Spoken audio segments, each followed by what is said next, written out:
اور احکام جو ہے نا شریعت کے وہ زمین پر جبریل امین لے کر آئے. حج، روزہ، زکات، بہت سارے احکام وہ آسمان سے جبریل امین آتے تھے. مگر نماز کی اہمیت سمجھو کہ نبی پاک کو عرش پر اور اس کے بھی آگے بلا کر یہ تحفہ دیا گیا. یہ تحفہ وہاں دیا گیا تاکہ اندازہ ہو کہ اس کی اہمیت کیا ہے. مگر جب میرے آقا واپس آ رہے ہیں تو حضرت موسیٰ علیہ السلام سے ملاقات ہوگی کہ اے محمد صلی اللہ علیہ وسلم رب کی بارگاہ سے کیا لائے ہو؟ پیارے آقا فرماتے ہیں کہ مجھے 50 نمازیں میری امت پر فرض کی گئی ہیں. حضرت موسیٰ کہتے ہیں اے محمد صلی اللہ علیہ وسلم اب واپس جائیے، کم کروا کر لائیے. میں نے بنی اسرائیل میری قوم کو دیکھ لیا ہے، یہ 50 نہیں پڑھ سکیں گے. نبی پاک پھر جاتے ہیں، واپس آتے ہیں 45 ہو جاتی ہے. بتائیے 45 ہو گئی؟ کہا نہیں اور جائیے، یہ زیادہ ہے، کم کروائیے. پھر جاتے ہیں 40 ہو جاتی ہے. پھر جاتے ہیں 30 35 30. آپ عرض کرتے رہے، پیارے آقا جاتے رہے. یہ تھوڑا سا رک جاتا ہوں. ایک اور بات اس میں سیکھنے والی ہے کہ نبی پاک کی رسائی کیسی تھی. جب چاہتے چلے جاتے تھے. یہ ایک بار جانا نہیں ہوا. کسرے دنا تک کس کی رسائی، جاتے یہ ہیں آتے یہ ہیں، پھر جاتے یہ ہیں آتے یہ ہیں. یہ کیسا کنیکشن تھا، یہ کیسی اجازت تھی. اچھا ایک اور عشق والی بات علماء کہتے ہیں کہ حضرت موسیٰ نے ہمارا تو بھلا کیا ہی کیا، اپنا بھی ایک بھلا کیا تھا. کوہ طور پر دیکھنا چاہتے تھے نا، نہیں دیکھ پائے نا. آج بھی کچھ عشاق پتہ ہے جو مدینے سے آتا ہے نا اس کی آنکھوں کا دیدار کرتے ہیں کہ ہم نے مدینہ نہیں دیکھا، ان آنکھوں نے مدینہ دیکھا، ان آنکھوں کو چوم لوں. حضرت موسیٰ پیارے آقا کی ان آنکھوں کو دیکھنا چاہ رہے ہیں. حضور ذرا پھر دیکھ کر آئیے، میں پھر آنکھیں دیکھ لوں. آپ پھر اللہ کی بارگاہ میں جائیے، میں پھر آپ کی آنکھیں دیکھوں. بار بار نبی پاک جا رہے ہیں. آخر 5 ہو گئیں. حضرت موسیٰ نے تو وہاں بھی کہا تھا حضور اس کو بھی کم کروا کے لائیے. نبی پاک فرماتے ہیں مجھے حیا آتی اللہ کی بارگاہ سے. مگر وہاں سے ارشاد کیا ہوا؟ حدیث پاک ہے کہ جب 50 سے 5 کر دی گئیں تو آواز دی گئی اے محبوب ہماری بات نہیں بدلتی. آپ علیہ الصلوۃ والسلام کے لیے ان 5 کے بدلے میں 50 کا ثواب ہے. اے مسلمانوں یہ تحفہ معراج کی رات ملا. ایک اور عقیدے کی بات، عشق کی بات ہے. لوگ کہتے ہیں دنیا سے پردہ فرمانے کے بعد کوئی مدد نہیں کر سکتا. نمازیں وہ 5 پڑھتے ہیں، ہاں بھائی 50 نہیں پڑھتے. یہ مدد کس نے کی تھی؟ یہ مشورہ کس نے دیا تھا؟ حضرت موسیٰ علیہ الصلوۃ والسلام نے. وہ تو پردہ فرما چکے تھے. تو اگر مدد مانگنا غیر اللہ سے اور وہ بھی دنیا سے چلا گیا غلط ہے تو پھر ان لوگوں کو تو 50 پڑھنی چاہیے. ہم تو مانتے ہیں بھائی کہ اللہ والے دنیا سے جانے کے بعد بھی مدد فرماتے ہیں. تو اب یہ سمجھنے والی بات ہے کہ یہ احادیث میں ہے. اللہ کے حبیب فرما رہے ہیں کہ مجھے حضرت موسیٰ نے کہا کہ جائیے واپس عرض کیجئے.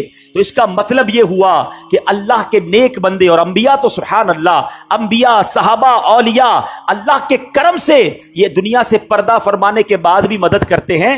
یہ یقیناً ہمارا عقیدہ ہے کہ جتنے یہ جو بزرگان دین ہیں یہ مرنے کے بعد جو بھی ہیلپ کرتے ہیں یہ اللہ کی عطا سے کرتے ہیں. یہ ہمیشہ یاد رکھیے بِإِذْنِ اللہ، اللہ انہیں یہ پاور دیتا ہے اور وہ رب کی عطا سے کسی کی مدد کرتے ہیں.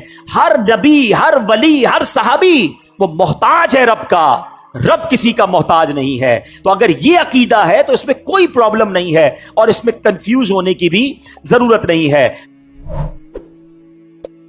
فرماتے کہ اگر کسی کو خواب میں پیارے آقا کے علیہ الصلوۃ والسلام کی زیارت ہوئی ہے نا، یعنی اس کا بھی ایک طریقہ ہوتا ہے، یا تو نبی پاک علیہ الصلوۃ والسلام خواب میں آ کر خود ارشاد فرما دیتے ہیں، اپنا نام ارشاد فرماتے ہیں، یا کوئی خواب میں بتاتا ہے کہ جناب رسول اللہ علیہ الصلوۃ والسلام ہیں. تو جس نے نبی پاک کو دیکھا اس نے پیارے آقا ہی کو دیکھا.